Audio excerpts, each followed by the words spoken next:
पुरुषार्थ करने का मौका देंगे कि क्षात्र धर्म का धर्म नहीं है।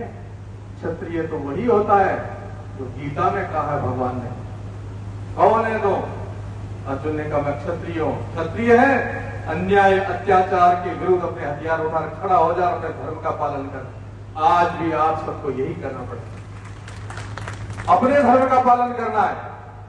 अन्याय अत्याचार और राष्ट्र और धर्म के ऊपर यदि आग लगती है तो आपके पुरखे भी उस समय सब छोड़ करके आगे निकले थे। ठीक ऐसे अब एक काम सर्वोपरि मान करके जिस दिन आपने ठान लिया कि जो दृढ़ राखे धर्म को ताको राखे किरतार, आप धर्म को रखना। आपको कोई हिला नहीं सकता, कोई डिगा नहीं सकता, कोई बिका नहीं सकता, कोई बटा नहीं सकता, आपको कोई कमजोर नहीं करेगा। यह संतों का आशीर्वाद है। आपको एक ही काम करना है कि धर्म के साथ धर्म की ध्वजा को लेकर के और इस केसरिया पाना को पहन करके आपके पुरखे जैसे रणभंग की युद्ध में उतरते थे, ऐसे ही आज भी पुनः आपको एक ही ध्यान और एक ही ध्येय रखना है।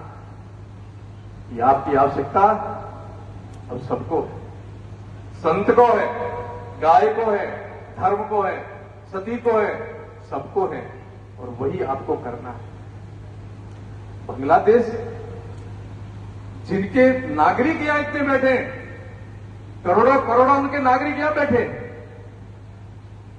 और यहां आकर के उन्होंने अपने संपूर्ण अधिकार ले लिए और हमारे कुछ रह गए। उनके साथ इतना सारा अत्याचार हो रहा है। मुझे क्षमा करें, सामाजिक मंच है, राजनीति की बात तो नहीं करूंगा, पर तो दर्द और पीड़ा होती है। जिनकी जबान बहुत लपलपाती थी वो आज चुप क्यों है?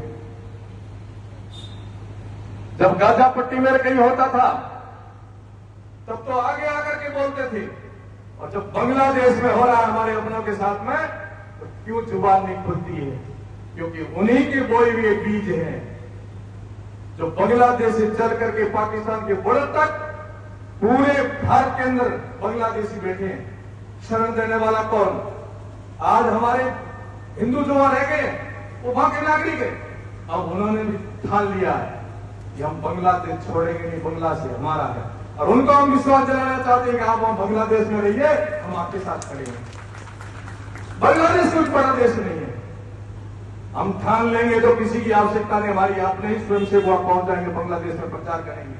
बंगाल में बैठे हैं, असम में बैठे हैं, तो बांग्लादेश सीमा से लगा हुआ है। हम ये तय करेंगे बांग्लादेश में बैठा हुआ कोई हिंदू किसी भी प्रकार से असुरक्षित न माने, उसकी गारंटी आपको हमें लेनी पड़ेगी। जब जरूरत पड़ेगी वहां जाकर के खड़े हो जाएंगे। किसी का प्रतीक्षा, किसी की इंतजार नहीं करेंगे हम लोग। कश्मीर के अंदर यही तो किया था। वर्तमान के हमारे प्रधानमंत्री जी ने क्या किया? एक संकल्प लिया था कि उस चौराहे पर मैं तिरंगा फहरा के रहूंगा, और उन विषम परिस्थितियों में तिरंगा फहराया, और आज कानून बदल करके वहां हम शान से तिरंगा फहरा रहे हैं। इसलिए हम आज ठानेंगे कि बांग्लादेश भारत का अभिन्न अंग था और बांग्लादेश को वापस भारत का अभिन्न अंग बना करके छोड़ेंगे। भागेंगे नहीं, हम हमारा हिस्सा वापस लेके देखेंगे। पीओके के भी वापस लेंगे, पाकिस्तान भी चिल्ला रहा है उसको भी वापस लेंगे। अखंड भारत का जो स्वप्न है वो साकार करने का सपना देखना है। छोटे मोटे उद्देश्य जीवन के नहीं रखेंगे, बड़े उद्देश्य रहेंगे। सर्वे हिंदू सहोदरा के साथ में छात्र धर्म का पालन करते हुए हम इस मां भारती के सच्चे सपूत बन करके जिस प्रकार हमारे पुरखों ने सेवा की थी, ठीक इस प्रकार हमें सेवा करनी है। आपको संतों का आशीर्वाद है, आपको ऋषियों का आशीर्वाद है, आपको पुरोहितों का, ब्राह्मणों का, पूजनियों का आशीर्वाद है, मातृशक्ति का आशीर्वाद है। क्षत्रिय जिस दिन छात्र धर्म का पालन करेगा सबका आशीर्वाद मिलेगा। आप चिंता मत करना, आपका समाज आगे बढ़ेगा। यही हमारी आशीर्वाद मंगल कामना है। आप तो अपने धर्म का पालन करें, धर्म की जय जयकार करें, और धर्म की ध्वजा पूरे विश्व में लेकर के आप क्षत्रियों को आगे बढ़ना है। पूरा विश्व आपका साथ खड़ा रहेगा। बहुत बहुत आशीर्वाद, बहुत बहुत धन्यवाद। भारत माता की।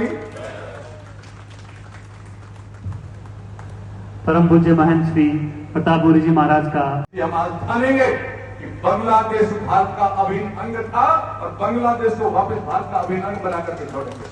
भागेंगे नहीं, हम हमारा हिस्सा वापस लेके देखेंगे। पीओके के भी वापस लेंगे, पाकिस्तान भी चिल्ला रहा है उसको भी वापस लेंगे। अखंड भारत का जो स्वप्न है वो साकार करने का सपना देखना है।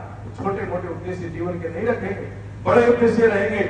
सर्वे हिंदू सहोदरा के साथ में छात्र धर्म का पालन करते हुए हम इस मां भारती के सच्चे सपूत बन करके जिस प्रकार हमारे पुरखों ने सेवा की थी, ठीक इस प्रकार हमें सेवा करनी है।